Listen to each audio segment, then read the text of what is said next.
Hey everyone, Colt here. So I started shooting pistols when I was 4 years old. Yes, 4 years old. I'm now 38 and I'm still an avid shooter. However, I've literally never shot or even held a pistol with a red dot optic on it. So I thought what would be cool is to bring you guys on the journey with me as I install my first red dot and get used to shooting and just see what that transition feels like. What is it like to have shot your whole life on iron sights and then move to a red dot? And I know there's a ton of people in this exact same boat. In this video, I want to answer every single question that I had about moving to a red dot. Is it hard to find the dot at first? What's it like to actually shoot with? Is it more accurate? Is it faster? Etc, etc. Whole bunch of questions that by the end of this video I will have answered for myself, and they will be answered for you as well. Let's do this.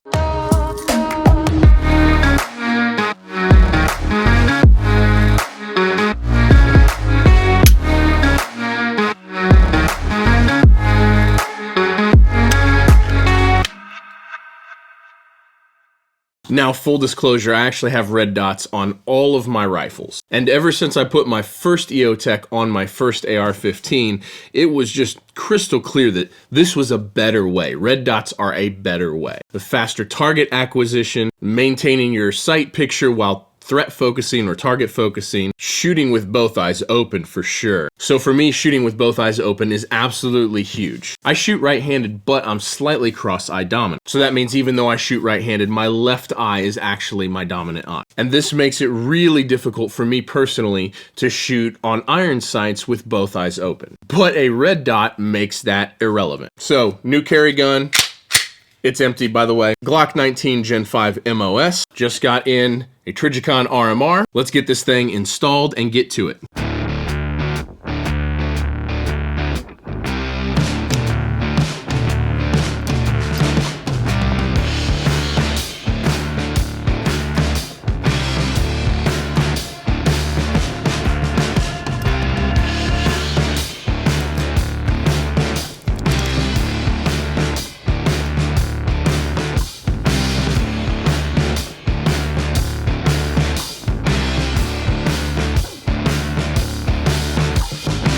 Got the sight installed. So this is the RM06. This is the 3 1/4 MOA. And obviously I haven't zeroed it yet, but you're gonna witness me present the gun for the first time in my life with a red dot. Let's just see where the dot is at the moment. Okay. Oh my God, that's so much better to run both eyes open. Okay, so literally zero issue as of right now, like target transitioning and keeping the dot in the window. Now this probably relies a lot on fundamentals. I mean, I've been shooting a long time. I'm very comfortable with this with iron sights. So my presentation is like, that's exactly the same. Target transition, that's a 10 for 10. Now presenting the gun from low ready, or if you were from a draw, this will be the first time I try to do this. How hard is it to find the dot? It's not there. Oh, it's barely outside. Okay. There it is.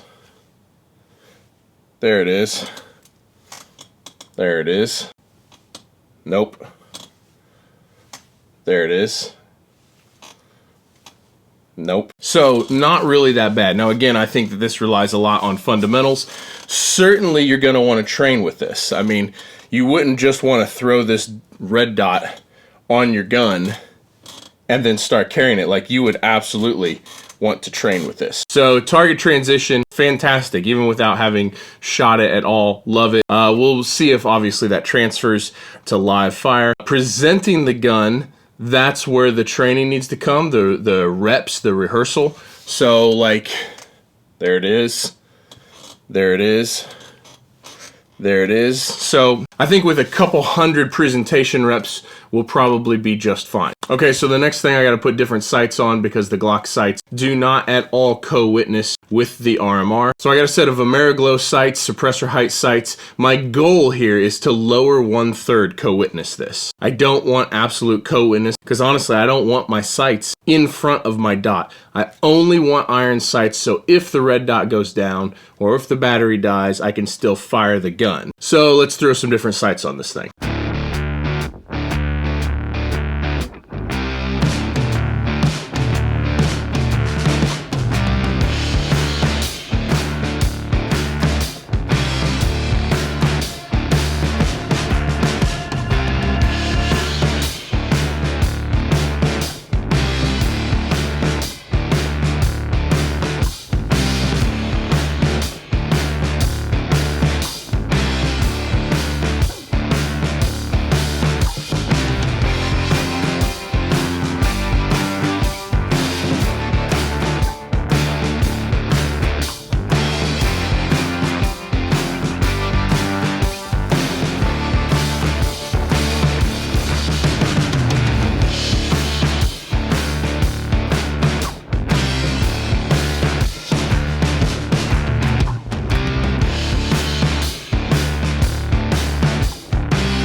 so got the whole package completely put together here. Couple things I want to touch on real quick. First of all, if you buy a Glock MOS, this little package that has the adapter plates in it also comes with 4 screws.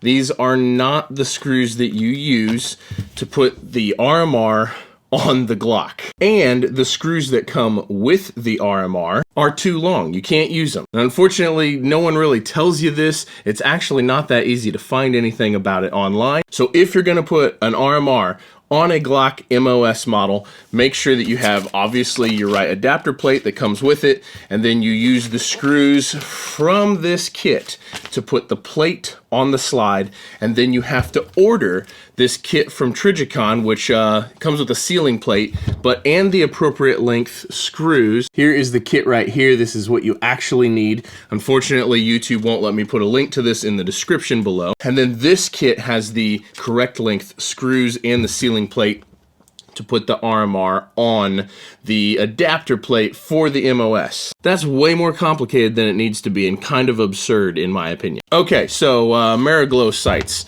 I use the Ameriglo GL429, and like I had hoped, they are a perfect lower 1/3 co-witness. There's probably no way for me to actually show this to you, but they are lower 1/3, so they do not take up much of the glass at all, but there is still just enough poking up there that you can use the iron sights if you need to, and that is perfect. That's exactly what I was after. Okay, so next, what you guys aren't gonna see is me doing hundreds of reps of draw and presentation reps, and just making sure that I'm perfectly comfortable with this dot and with presentation with the dot before I go to the range and burn up ammo, because we're still in the middle of this ammo shortage. So I don't want to waste hundreds and hundreds of rounds getting used to the dot. I want to get used to the dot as much as I can without firing a single round. So it's going to be a couple days of me just rehearsing and practicing repetitions before I go to the range. Then I'll go to the range and I'll try to film some of that too. I'll go to the range and just see how it is, like follow-up shots and how tracking the dot actually is, and we'll wrap this thing up.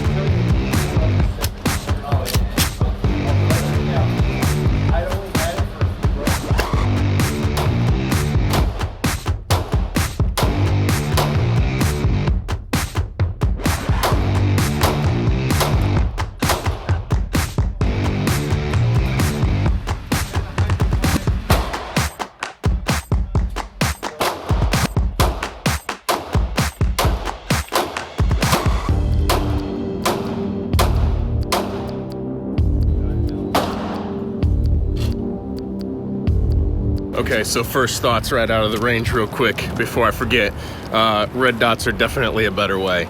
It's so much easier to acquire the target, and follow-up shots are so much easier. Just everything so much easier.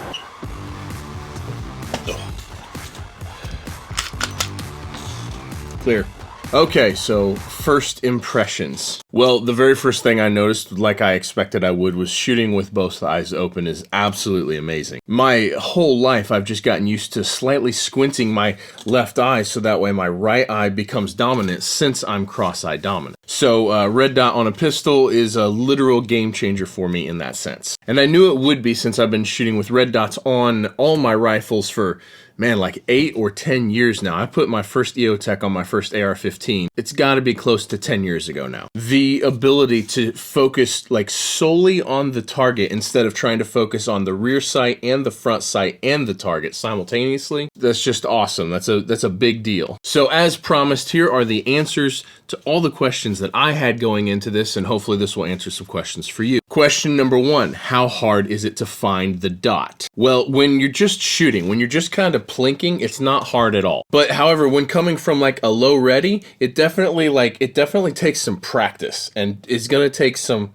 repetition for sure. So if you want to just have this in your closet as something fun to shoot, cool, awesome. I don't think that you really need to spend a ton of time training just to have some fun with a red dot on a pistol. However, if you want to carry this and you don't plan on consistently training, consistent reps, then I think a red dot is not for you. Honestly, if you don't plan on doing that, I don't think carrying is for you either. I think anyone who carries a gun on them should be constantly dry firing and constantly rehearsing, constant repetitions, constant drawing, presenting, finding your sight picture, target acquisition. Personally, I try for 100 reps a week of draw, present, click. And that's kind of my minimum goal. I don't feel like I'm staying well enough rehearsed and am proficient enough to carry this weapon if I'm not rehearsing that much. Okay, so how does it actually feel to shoot, like physically? Call me crazy, because this could all be placebo here, but it feels like the extra weight of the sights and the RMR slowed the travel down just enough